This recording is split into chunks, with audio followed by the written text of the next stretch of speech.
ಪ್ರಥಮಂತು ಬಸವಣ್ಣ, ದ್ವಿತೀಯಂತು ಲಿಂಗವು, ತೃತೀಯಂತು ತತ್ವ ಬ್ರಹ್ಮಾಂಡವೆಲ್ಲ ಅಕಳಂಕ ನಿಧಿ ಚಿದಾನಂದ ಬಸವಂಗೆ ಭಕುತನಾದೆನು ಕಾಣಾ ಯೋಗಿನಾಥ. ಸತ್ಯಕ್ಕನ ಸಚ್ಚರಿತ್ರೆಯನ್ನು ನಾವೆಲ್ಲ ಕೇಳ್ತಾ ಇದ್ದೇವೆ. ನಮ್ಮ ಕೂಡಲ ಸಂಗನ ಶರಣರು ಸತ್ಯವೆಂಬ ಕೂರಲಗ ತಳೆದು ಗೆದ್ದರು ಅನ್ನುವಂಥ ಮಾತನ್ನ ಬಸವಣ್ಣನವರು 12ನೇ ಶತಮಾನದಲ್ಲಿ ಬಹಳ ಅರ್ಥಪೂರ್ಣವಾಗಿ ನಮಗೆಲ್ಲ ತಿಳಿಸ್ತಾರೆ. ಶರಣರು ಸತ್ಯಕ್ಕಾಗಿ ತತ್ವಕ್ಕಾಗಿ ತಮ್ಮನ್ನ ತಾವು ಅರ್ಪಣಾ ಮಾಡಿಕೊಂಡಿರುವಂಥ ಮಹಾನುಭಾವರು. ಅಂಥವರ ಸಚ್ಚರಿತ್ರೆಗಳನ್ನು ಕೇಳುವಾಗ ಮನುಷ್ಯರಾಗಿರುವಂಥ ನಾವುಗಳು ನಮ್ಮ ಜೀವನದೊಳಗ ಯಾವಾಗಲೂ ಪಾಸಿಟಿವ್ ಥಿಂಕಿಂಗ್, ಸಕಾರಾತ್ಮಕ ಚಿಂತನೆಗಳಿಂದ ತೊಡಗಿರಬೇಕು. ನಮ್ಮೊಳಗ ನೆಗೆಟಿವ್ ಥಿಂಕಿಂಗ್ ಇರಬಾರದು, ನಕಾರಾತ್ಮಕ ಚಿಂತನೆಗಳಿರಬಾರದು. ಸಕಾರಾತ್ಮಕ ಚಿಂತನೆಗಳು ಮನುಷ್ಯನ ಬದುಕಿನ ವ್ಯಕ್ತಿತ್ವವನ್ನು ವಿಕಾಸಗೊಳಿಸುತ್ತವೆ. ಶರಣರ ಆಲೋಚನೆಗಳೆಲ್ಲ ಆ ರೀತಿಯಲ್ಲಿನೇ ಸಾಗಿರುವಂತಹ ಬಹಳ ದೊಡ್ಡ ಉದಾಹರಣೆಗಳು. ಶರಣರ ಸಮಗ್ರವಾಗಿರುವಂತಹ ಬದುಕನ್ನ, ಅವರ ವಚನಗಳನ್ನು ನೋಡಿಕೊಂಡಾಗ ನಮಗೆಲ್ಲ ಗೊತ್ತಾಗ್ತದೆ. ಕೇವಲ ವಿಚಾರದಿಂದ ವ್ಯಕ್ತಿಯ ವ್ಯಕ್ತಿತ್ವ ಹೆಚ್ಚಾಗೋದಿಲ್ಲ. ಮಹಂತ ಸ್ವಾಮಿಗಳು ಬಹಳ ಚೆನ್ನಾಗಿ ಪ್ರವಚನ ಮಾಡ್ತಾರೆ ಅಂದ್ರೆ ಬಹಳ ದೊಡ್ಡವರಾಗೋದಿಲ್ಲ. ಅದು ಕೇವಲ ಜ್ಞಾನ ಆಯಿತು, ಅದು ಕೇವಲ ವಿಚಾರ ಆಯಿತು, ಅದು ಕೇವಲ ತಿಳುವಳಿಕೆ ಆಯಿತು. ವ್ಯಕ್ತಿ ತತ್ವಶಃ ವಿಕಾಸ ಆಗಬೇಕು ಅಂದ್ರೆ ಆ ವಿಚಾರಗಳ ಜೊತೆಗೆ ಆಚಾರ ಇರಬೇಕು. ನುಡಿದಂತೆ ನಡೆಯುವಂತ ಅಪರೂಪವಾಗಿರುವಂತ ಸಂಸ್ಕೃತಿ ಏನಿದೆಯಲ್ಲ, ಅದನ್ನ ನಮ್ಮ ಶರಣರು ಬಾಳಿನುದ್ದಕ್ಕೂ ಕೂಡ ಅದನ್ನ ಬಳಸ್ಕೊಂಡು ಬಂದರು. ನುಡಿದಂತೆ ನಡೆ ಇದೇ ಜನ್ಮ ಕಡೆ ಅನ್ನುವಂತ ಬಹಳ ಕಿಮ್ಮತ್ತಿನ ಮಾತುಗಳನ್ನ ಶರಣ ಧರ್ಮದಲ್ಲಿ ನಾವು ನೋಡ್ತೇವೆ. ಆ ರೀತಿ ಅವರು ಬದುಕಿದ್ರು, ಬಾಳಿದ್ರು, ಬೆಳಕಾದ್ರು. ಬರೀ ಹೇಳೋದೇ ಆಗಬಾರದು. ಹಾಗಾಗಿನೇ ನಮ್ಮಲ್ಲಿ ಎಲ್ಲ ಹಿರಿಯರು ಬಳಸ್ಕೊಂಡು ಬಂದಿರುವಂತ ಶಬ್ದ ಏನು ಅಂದ್ರೆ ಆಚಾರ ವಿಚಾರ. ಒಂದೇ ಹೇಳಿಲ್ಲ, ಆಚಾರ ವಿಚಾರ. ಆಚಾರದ ಜೊತೆಗೆ ವಿಚಾರಗಳು ಹೊರಗೆ ಬರಬೇಕು. ಬರೇ ವಿಚಾರಗಳು ಬಂದ್ರೆ ಏನ್ ಮಾಡೋದು? ವಿಚಾರಗಳಿಂದ ಏನಾಗ್ತದೆ ಸಮಾಜದೊಳಗ? ಅದಕ್ಕಾಗಿನೇ ಅಪ್ಪ ಅವರು ಹೇಳ್ತಾರೆ, 100 ನೋದಿ 100 ಕೇಳಿದರೇನು, ಆಸೆ ಹರಿಯದು ರೋಷ ಬಿಡದು, ಮಜ್ಜನಕ್ಕೆರೆದು ಫಲವೇನು, ಮಾತಿನಂತೆ ಮನವಿಲ್ಲದ ಜಾತಿ ಡೊಂಬರ ನೋಡಿ ನಗುವ ನಮ್ಮ ಕೂಡಲ ಸಂಗಮ ದೇವ. ಏನು ಮಾಡೋದು ತಗೊಂಡು?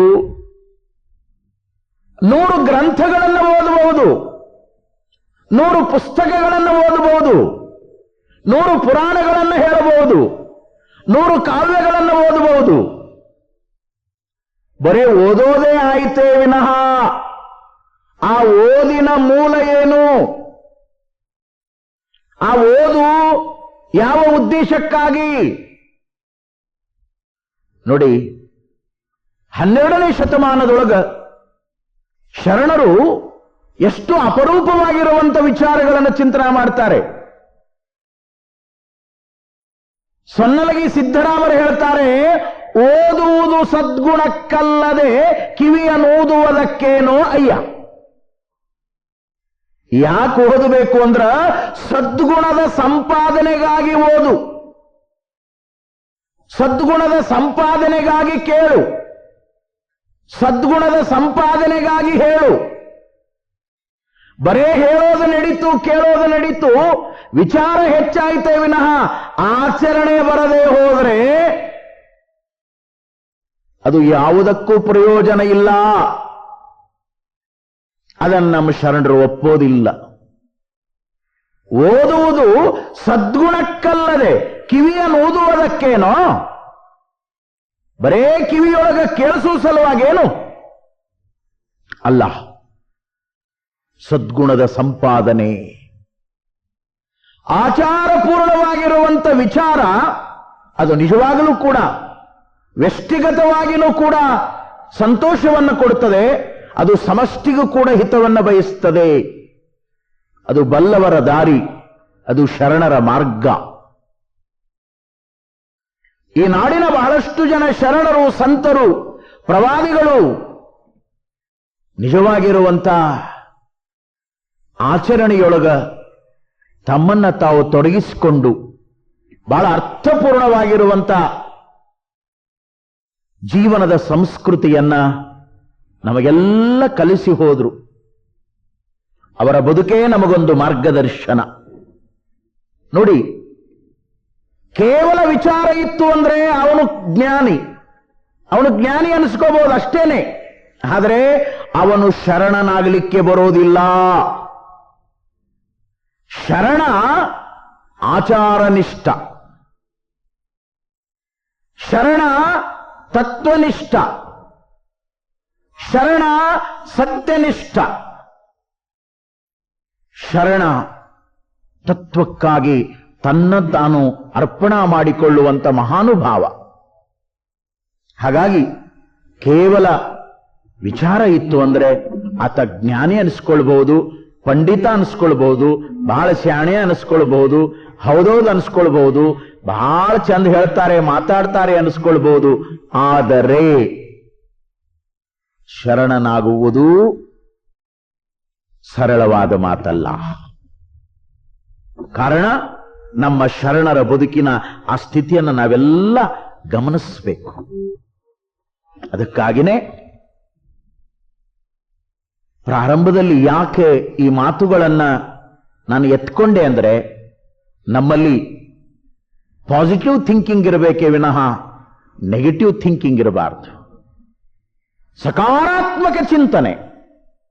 ಬರೇ ಮನಸ್ಸಿನೊಳಗ ನೆಗೆಟಿವ್ ಥಿಂಕಿಂಗ್ ತುಂಬಿಕೊಂಡು, ನಕಾರಾತ್ಮಕ ವಿಚಾರಗಳನ್ನು ತುಂಬಿಕೊಂಡು, ಕೆಟ್ಟದ್ದನ್ನು ತುಂಬಿಕೊಂಡು, ಮನಸ್ಸನ್ನು ಹೊಲಸು ಮಾಡಿಕೊಂಡು, ಭಾವನೆಗಳನ್ನು ಹೊಲಸು ಮಾಡಿಕೊಂಡು ಎಷ್ಟು ದಿನ ಅಂತ ಬದುಕೋದು ಈ ಭೂಮಿ ಮೇಲೆ? ವಿಚಾರ ಮಾಡಿ. ಅದಕ್ಕಾಗಿ ಪ್ರಶ್ನೆ ಮಾಡಿದರು ಬಸವಣ್ಣನವರು. 100 ನೋದಿ 100 ಕೇಳಿದರೇನು, ಆಸೆ ಹರಿಯದು ರೋಷ ಬಿಡದು ಮಜ್ಜನಕ್ಕೆರೆದು ಫಲವೇನು? ಎಷ್ಟಂತ ನೀರು ತಗೊಂಡು ಮಜ್ಜನ ಮಾಡ್ತೀಯ? ಎಷ್ಟಂತ ನೀರು ಬಳಸಿ ನಿನ್ನ ಮೈಯನ್ನ ನೀ ತೊಳ್ಕೊಳ್ತೀಯ? ಬರೇ ಹೊರಗೆ ತೊಳ್ಕೊಳ್ಳೋದು ನಡೀತೇ ವಿನಃ ನಿನ್ನೊಳಗಣ ಮನಸ್ಸು ಮಲಿನವಾಗ್ಯದಲ್ಲ, ಆ ಮನಸ್ಸನ್ನ ಸ್ವಚ್ಛ ಮಾಡಿಕೋ ಅಂತಾರೆ ಶರಣರು. ಆ ಮಲಿನವಾಗಿರುವಂತ ಮನಸ್ಸನ್ನ ಪವಿತ್ರಗೊಳಿಸಿಕೊಂಡು, ಅಂತರಂಗವನ್ನ ಸ್ವಚ್ಛ ಮಾಡಿಕೊಂಡು, ಬಹಿರಂಗವನ್ನ ಸ್ವಚ್ಛ ಮಾಡಿಕೊಂಡು, ಬಹಳ ಎಚ್ಚರದ ಬದುಕನ್ನ ಕಳೆದಾಕಿ ಮಹಾತಾಯಿ ಸತ್ಯಕ್ಕ. ಬಹಳ ಅದ್ಭುತವಾದ ಬದುಕು ಆ ತಾಯಿಯ ಬದುಕು. ಸ್ವಚ್ಛ ಮಾಡೋದು ಅಂದ್ರೆ ಅದೇನು ಸಾಮಾನ್ಯ ಕೆಲಸ ಅಂತ ನಾವೇನು ಭಾವಿಸೋದು ಬೇಡ. ಬಹಳ ದೊಡ್ಡ ಕೆಲಸ ಅದು. ಬರೇ ಅಂಗಳವನ್ನು ಅಷ್ಟೇ ಸ್ವಚ್ಛ ಮಾಡಿಕೊಂಡಿದ್ದಿಲ್ಲ, ಬದುಕನ್ನು ಸ್ವಚ್ಛ ಮಾಡಿಕೊಂಡಿದ್ಲು ಮಹಾತಾಯಿ. ಇವತ್ತು ಒಂದು ಮನೆಯನ್ನು ಕಟ್ತೇವೆ ಅಂದ್ರೆ, ಮನೆ ಬಂದವರಿಗೆ ಆನಂದ ನೀಡಬೇಕು ಅಂದ್ರೆ ಆ ಮನೆ ಯಾವಾಗಲೂ ಸ್ವಚ್ಛವಾಗಿರಬೇಕು. ಅದು ಸ್ವಚ್ಛವಾಗಿರಲಿಲ್ಲ, ಅಲ್ಲಿ ಕಸ ಬಿದ್ದಿತ್ತು, ಅಲ್ಲಿ ಹೊಲಸಿತ್ತು, ಅಲ್ಲಿ ದುರ್ವಾಸನೆ ತುಂಬಿತ್ತು,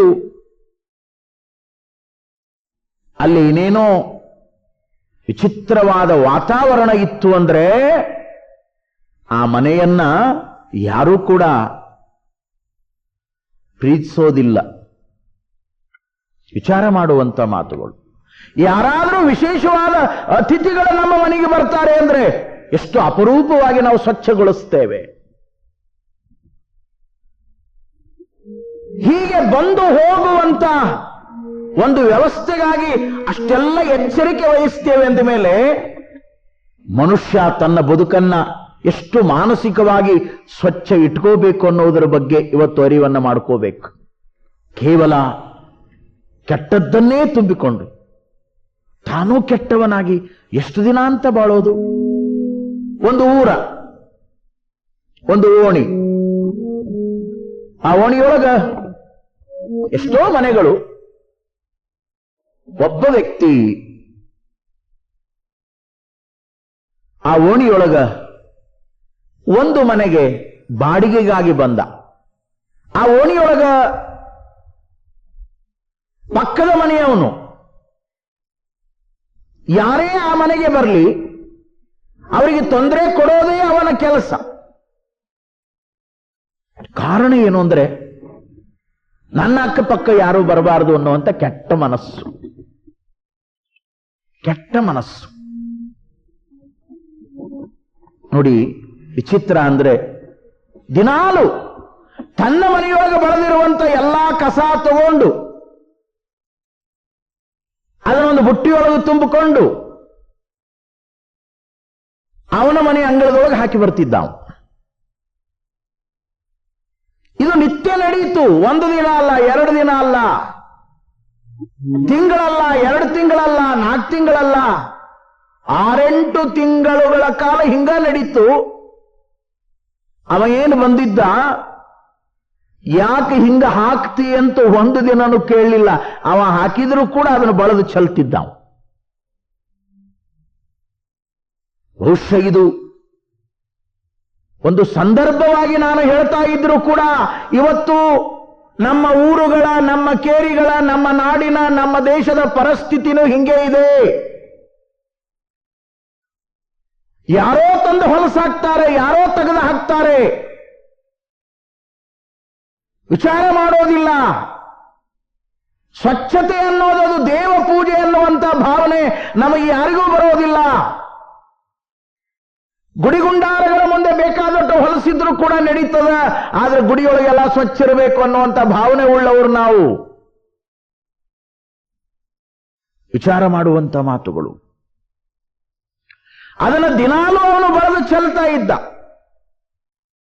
ಒಂದು ದಿನ ಪೇಪರ್ ತಂದಾಕಾವ, ಕಸ ತಂದಾಕಾವ, ಅಡಿಗೆ ಮಾಡುವಾಗ ಮನೆಯವರು ಎಚ್ಚಿರುವಂತ ಕಾಯಿ ಪಲ್ಯ ತುಂಬುಗಳಿರ್ಬೋದು, ಮತ್ತೇನ ಇರ್ಬೋದು, ಅದನ್ನು ತಂದು ಹಾಕಾವ.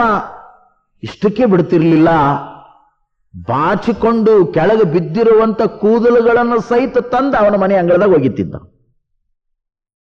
ಎಷ್ಟು ತಾಳಿರ್ಬೇಕು ಆ ವ್ಯಕ್ತಿ, ಎಷ್ಟು ತಾಳಿರ್ಬೇಕು. ಬಹುಶಃ ಸ್ವಚ್ಛ ಮಾಡೋರು ಕೂಡ ಇಷ್ಟ ತಾಳ್ಕೊಂಡು ಸ್ವಚ್ಛ ಮಾಡ್ತಾ ಇದ್ದಾರಂತ ತಿಳ್ಕೊಂಡು ಅಷ್ಟು ಇಷ್ಟು ಸ್ವಚ್ಛತೆಯನ್ನ ಈ ದೇಶದೊಳಗೆ ನಾವು ಕಾಣ್ತಾ ಇದ್ದೀವಿ.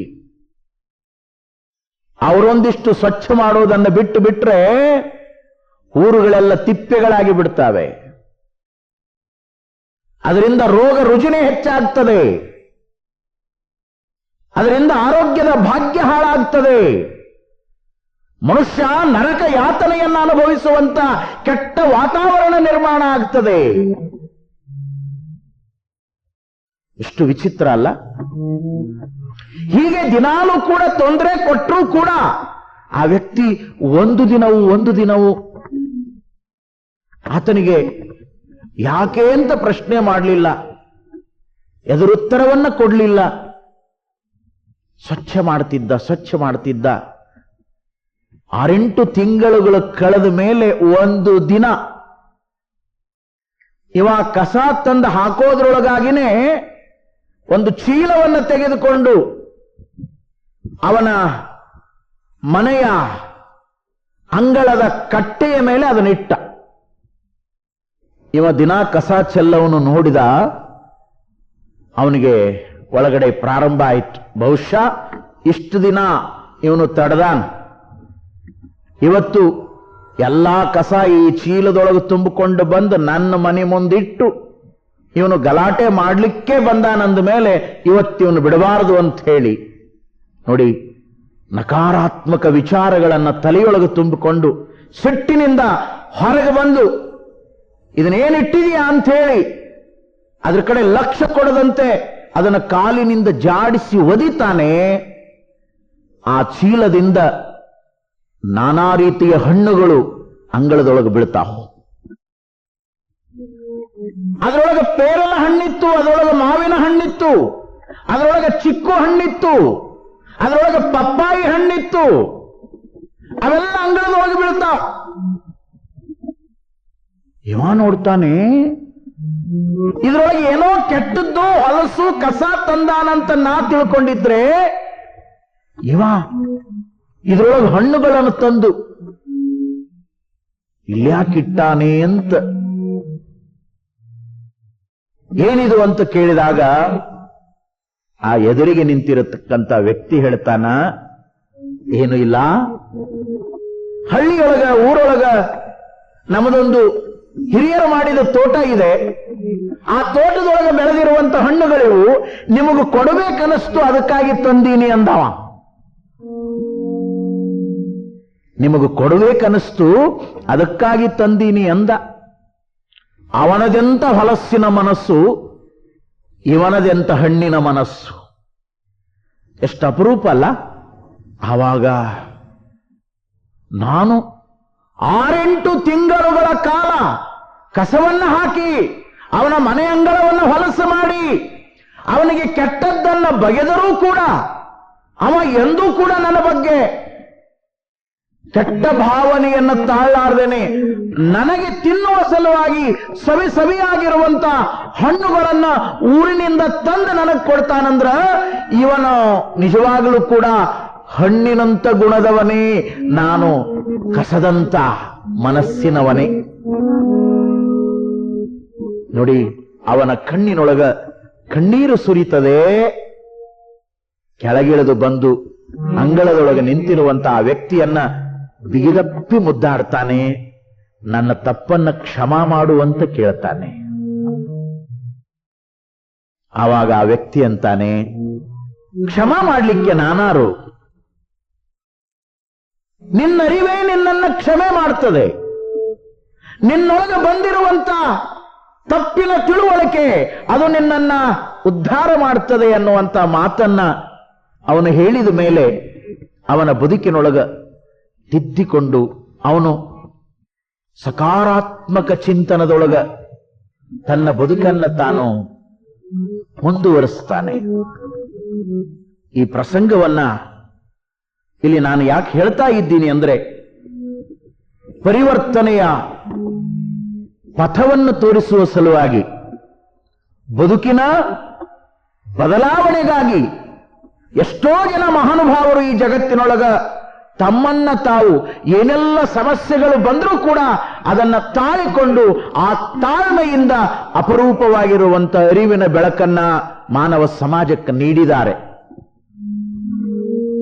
ಅಂತ ಅಪರೂಪದ ತಾಳ್ಮೆಯ ಮಹಾತಾಯಿನೇ ಸತ್ಯಕ್ಕ, ಸಹನೆಯ ಸಾಕಾರ ಮೂರ್ತಿಯಾಗಿರುವಂತ ಸತ್ಯಕ್ಕ.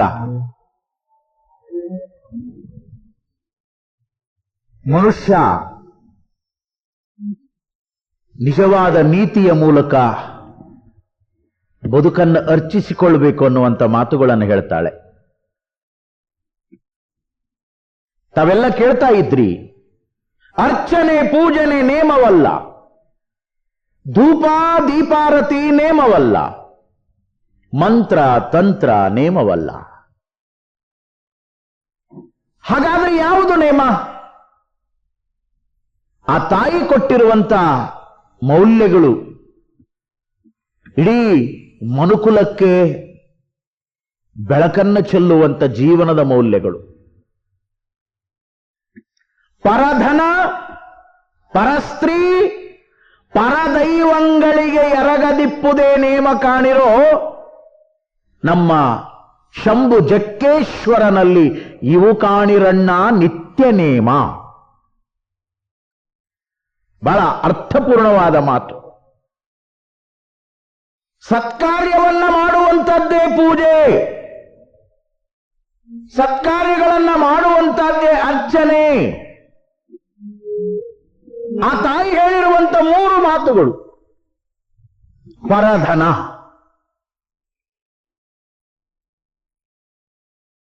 ಧನ ಅನ್ನೋದೇ ಬಹಳ ಆಕರ್ಷಣೀಯ ವಸ್ತು. ಅದು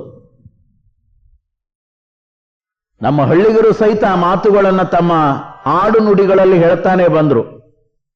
ಹಣ ಅಂದ್ರೆ ಹೆಣ ಬಾಯಿ ತೆಗಿತದಂತ ಹೇಳಿ. ಅದರ ಮೋಹ ಬಹಳ ವಿಚಿತ್ರ.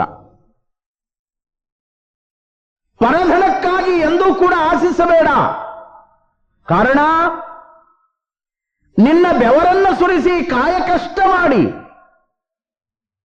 ಕಾಯಕದ ಪ್ರತಿಫಲದಿಂದ ನೀನೇನು ಅನುಭವಿಸ್ತೀಯಲ್ಲ, ಆ ಅನುಭವದ ಆನಂದವೇ ನಿಜವಾಗಿರುವಂತ ಪೂಜೆ, ಅರ್ಚನೆ. ಪರರ ಸೊತ್ತನ್ನ, ಪರರ ಧನವನ್ನ ನಿನ್ನ ಭೋಗಕ್ಕಾಗಿ ಅಪೇಕ್ಷೆ ಪಡ್ತಾ ಅದನ್ನು ಬಯಸಿದಿ ಅಂದ್ರೆ ಅದು ಎಂದೂ ಕೂಡ ನಿನಗೆ ಸುಖವನ್ನ ಕೊಡೋದಿಲ್ಲ, ಮನೋ ನೆಮ್ಮದಿಯನ್ನು ಕೊಡೋದಿಲ್ಲ. ನೋಡಿ, ಹಾಗಾಗಿ ಆ ತಾಯಿ ಹೇಳ್ತಾಳೆ ಪರಧನ. ಶರಣರು ಅದನ್ನು ಪಾಲಿಸಿಕೊಂಡು ಬಂದ್ರು. ಅದಕ್ಕಾಗಿನೇ ನಾನು ಹೇಳಿದೆ, ಕೇವಲ ವಿಚಾರ ಅದು ಜ್ಞಾನ ಅನಿಸ್ಕೊಳ್ತದ, ಆಚಾರವೇ ಅದು ನಿಜವಾದ ಶರಣ ಸ್ಥಳ. ಶರಣರ ಇರು ಅದು ಆಚಾರ ನಿಷ್ಠೆ, ಅಪರೂಪ. ಅವರು ಇದಕ್ಕಾಗಿ ಅಂಜಿದ್ರು, ಅಳಕಿದ್ರು. ಆದ್ರ ಒಕ್ಕಟ್ಟೆ ಸಿಕ್ಕರೆ ಎಲ್ಲಾ ಸಿಗಲಿ ಅನ್ನುವಂಥ ಹುಚ್ಚಿನೊಳಗ ಅಂಜದೇ ಇರುವಂತ ವಿಚಿತ್ರವಾದ ಮಾನವ ಸಮಾಜ ನಿರ್ಮಾಣ ಆಗ್ತಾ ಇದೆಯಲ್ಲ. ಇಂಥ ಕಲುಷಿತ ವ್ಯವಸ್ಥೆಯೊಳಗ ಇಂಥ ಶರಣರ ಜ್ಞಾನದ ಅವಶ್ಯಕತೆ ಇದೆ. ಅಪ್ಪ ಅವರು ಹೇಳ್ತಾರೆ, ಬಸವಣ್ಣನವರು, ಹರಿವ ಹಾವಿಗಂಜೆ. ಎಷ್ಟು ಚಂದ ಹೇಳ್ತಾರೆ ನೋಡಿ. ಹರಿವ ಹಾವಿಗಂಜೆ, ಉರಿಯ ನಾಲಿಗೆ ಗಂಜೆ, ಸುರಗೆಯ ಮನೆಗಂಜೆ. ಇದು ಯಾವುದಕ್ಕೂ ನಾನು ಅಂಜೋದಿಲ್ಲ. ಹಾವು ಹರಿದು ಬರಲಿ, ಭಯ ಇಲ್ಲ ನನಗೆ. ಉರಿಯದ್ದು ಬರಲಿ, ಭಯ ಇಲ್ಲ ನನಗೆ. ಹರಿತವಾದ ಕಟ್ಟಿಯ ಮನೆ ಹತ್ತಿರಕ್ಕೆ ಬಂದ್ರು ಭಯ ಇಲ್ಲ ನನಗೆ. ಎಂತ ವಿಚಾರ! ಹಾಗಾದ್ರೆ ಇದು ಯಾವುದಕ್ಕೂ ಅಂಜದೇ ಇದ್ರೆ ಯಾವುದಕ್ಕೆ ಅಂಜ್ತೀರಿ ನೀವು? ಬಸವಣ್ಣನವರಂತಾರೆ, ಒಂದ ಕಂಜುವೆ ಒಂದ ಕಳಕುವೆ. ಅಂಜ್ತೀನಿ, ಅಳಗ್ತೀನಿ. ಕಾರಣ, ಅರಿವಿನ ಜನ್ಮದೊಳಗೆ ಮನುಷ್ಯನಾಗಿ ಬಂದಿದ್ದೀನಿ. ಆ ಅರಿವಿನ ಜನ್ಮದ ಎಚ್ಚರಿಕೆ ಇಟ್ಕೊಂಡು ಜೀವನ ಮಾಡಬೇಕಲ್ಲ. ಹಾಗಾಗಿ ಅಂಜುತ್ತೇನೆ, ಅಳಕ್ತೇನೆ. ಯಾವುದಕ್ಕಾಗಿ ಅಂದ್ರೆ ಪರಧನ, ಪರಸ್ತ್ರೀ, ಪರದೈವ ಅನ್ನುವಂತ ಈ ಜೂಬಿಂಗಂಜುವೆ. ಮುನ್ನಂಜದ ಕಾರಣ ರಾವಣನೇ ವಿಧಿಗೆ ಗುರಿಯಾದ ಅಂಜುವೆನಯ್ಯ ಕೂಡಲ ಸಂಗಮ ದೇವ. ಎಂತ ಅಪರೂಪದ ಮಾತನ್ನು ಹೇಳ್ತಾರೆ ಬಸವಣ್ಣನವರು.